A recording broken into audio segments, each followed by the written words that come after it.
ICR 2025 ऐसे बच्चे जो अपना कैरियर एग्रीकल्चर या इसके अलाइड कोर्स के फील्ड में देख रहे हैं, वो बच्चे आईसीआर के थ्रू एग्रीकल्चर यूनिवर्सिटी में एडमिशन लेते हैं।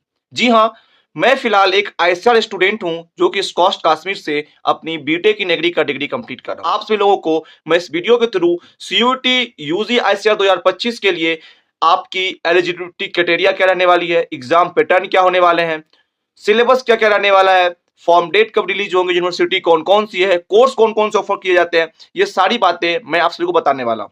जी हाँ, नमस्ते, मैं हूं आदित्य झा। आप सभी लोगों के लिए रेगुलर आईसीआर 2025 के ऊपर में वीडियोज आज से लेकर आपके एडमिशन के दिन तक छोटी से छोटी सारे अपडेट्स कवर करूंगा। तो मेक श्योर कि आप मेरे चैनल को सब्सक्राइब कर लेंगे। साथ ही साथ अगर वीडियो इंफॉर्मेटिव लगती है तो वीडियो को लाइक करेंगे, बाकी अपने दोस्तों के साथ भी शेयर करेंगे। गाइस, सबसे पहला प्रश्न आता है बच्चों के मन में कि भैया एग्जाम पैटर्न क्या रहने वाला है। अगर मैं एग्जाम पैटर्न की बात करूं तो आपको जो क्लास 12 के आपके फिजिक्स, केमिस्ट्री, मैथ या एग्रीकल्चर, ये चार में से कोई तीन डोमेन सब्जेक्ट को चूज करना होगा जो आपके क्लास 12 के सब्जेक्ट होने वाले हैं। बहुत सारे बच्चों का अगर मैं सब्जेक्ट कॉम्बिनेशन की बात करूं तो फिजिक्स, केमिस्ट्री, मैथ होते हैं। बहुत सारे बच्चों का फिजिक्स, केमिस्ट्री, बायोलॉजी होते हैं और बहुत सारे बच्चों का फिजिक्स, केमिस्ट्री और एग्रीकल्चर होते हैं। तो इस बात का ध्यान दीजिएगा, उसी हिसाब से आपको एग्जाम पैटर्न सिलेक्ट करना होगा। इसके बाद आप सभी लोगों को मन में क्वेश्चन आएगा भैया कितने क्वेश्चन आते हैं। अगर मैं क्वेश्चन की बात करूं तो टोटल आपके 150 क्वेश्चन आते हैं एग्जाम में। जी हां, टोटल 150 क्वेश्चन आते हैं, जिसमें से आपको की 120 क्वेश्चन करने होंगे। ईच सब्जेक्ट से 40 क्वेश्चन कर सकते हैं आप। अगर मैं बात करूं इसकी मार्किंग स्कीम की कि मार्किंग कैसे होती है, तो मार्किंग इसमें नेगेटिव मार्किंग होती है। सबसे पहला तो टोटल 600 मार्क्स के पेपर होते हैं। 600 में से आपको जो है हर एक सही के 4 मार्क्स मिलेंगे और हर एक गलत के -1 हो जाएंगे। यानी कि अगर आप टोटल 4 क्वेश्चन गलत करते हैं तो आपके सही क्वेश्चन एक गलत हो जाएंगे। इस तरह से समझ लीजिए। अगर मैं बात करूं अब सिलेबस की, तो जो आपकी सिलेबस रहने वाली है वो आपकी क्लास 12 की सिलेबस रहने वाली है एनसीईआरटी 4 पीसीएमबी सब्जेक्ट ग्रुप। ध्यान दीजिएगा, क्लास 12 की पीसीएमबी सब्जेक्ट ग्रुप वाले बच्चे के लिए एनसीईआरटी रहने वाली है। बाकी ऐसे बच्चे जो एग्रीकल्चर प्रीफर कर रहे हैं, सीयूटी एग्जाम के लिए एग्रीकल्चर सब्जेक्ट से एग्जाम देंगे, वैसे बच्चे एनटीए और सीयूटी की वेबसाइट को विजिट कर ले। वहां पे आपको सिलेबस ब्रोचर डाउनलोड कर लीजिएगा। बाकी सिलेबस के ऊपर में बहुत जल्द ही वीडियोज आने वाली है, तो मेक श्योर कि आप चैनल के साथ कनेक्ट रहेंगे, सब्सक्राइब कर लिए होंगे। अब मैं बात करता हूं नेक्स्ट कि एलिजिबिलिटी क्राइटेरिया क्या होती है। देखिए, सबसे मोस्ट इंपॉर्टेंट एलिजिबिलिटी क्राइटेरिया है कि आप 31/8/2025 तक आपकी उम्र जो है वो 16 साल हो जानी चाहिए। साथ ही साथ आप किसी भी सब्जेक्ट ग्रुप में क्लास 12 से पास आउट हो, मिनिमम 50% मार्क्स की रिक्वायरमेंट होती है।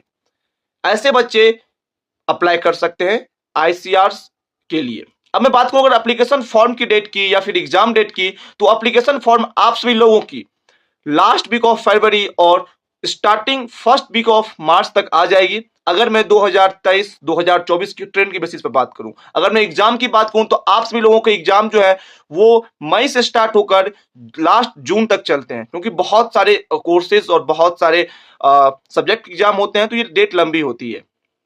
ठीक है। बाकी अगर मैं यूनिवर्सिटी की बात करूं तो यूनिवर्सिटी की लिस्ट मैं आपके साथ शेयर करूंगा बहुत जल्द एक नई वीडियोस में, जहां मैं बात करूंगा कि टोटल कितने यूनिवर्सिटीज हैं। अगर मैं इसकी एग्जाम की बात करूं तो इसकी एग्जाम आपको एनटीए कंडक्ट करवाती है, जिस एग्जाम का नाम होता है सीयूटी यूजी।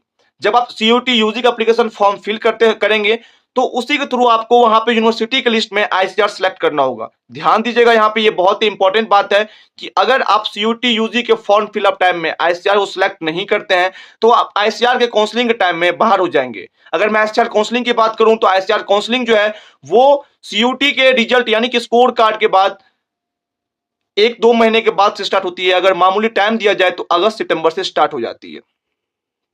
बाकी अगर किसी कारण से डिले होती है तो उसकी अपडेट्स आपको देखने को मिल जाती है।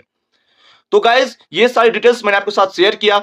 बाकी मैं आपको बता दूं कि जो भी बच्चे हैं अभी से पढ़ना स्टार्ट कर दीजिए, क्योंकि हो सकते हैं कि आप फ्रेशर हो, पर बहुत सारे ऐसे बच्चे जिनका कि 2-3 ईयर का गैप है। और अगर आप ऐसा सोच रहे हैं कि एप्लीकेशन फॉर्म फिलअप करने के बाद सीयूटी यूजी के बाद में पढ़ाई स्टार्ट करूंगा, तो कहीं ना कहीं आप इस होड़ में पीछे रह जाएंगे।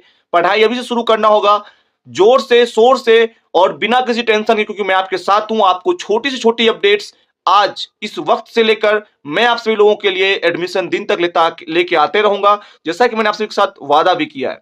बाकी आपको अगर अपडेट्स पाना है तो सब्सक्राइब कर लीजिए मेरे चैनल को, एंड साथ ही साथ मैं आपसे लोगों के लिए ग्रुप बनाया हूं व्हाट्सएप का, तो व्हाट्सएप ग्रुप को भी ज्वाइन कर सकते हैं। और मोर डिटेल्स एंड पीडीएफ के लिए आप मेरे टेलीग्राम चैनल को ज्वाइन कर सकते हैं।